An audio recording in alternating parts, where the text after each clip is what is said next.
हवामानासंदर्भात। विदर्भासह मराठवाड्यात उन्हाचा तडाखा कायम आहे। बहुतांश जिल्ह्यांमध्ये पारा अजूनही 40 अंशांवरच आहे।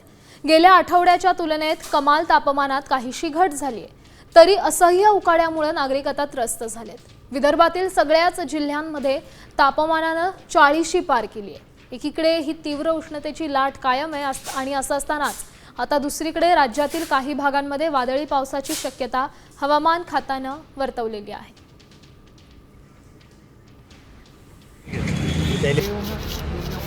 तापमान आपण पाहतोय, अकोल्यात 42.5 अंश सेल्सिअस इतकं तापमान आहे। वर्ध्यात 41.9, मालेगावात 41.1, यवतमाळमध्ये 42.4, चंद्रपूरमध्येही तसंच काहीसं तापमान आहे।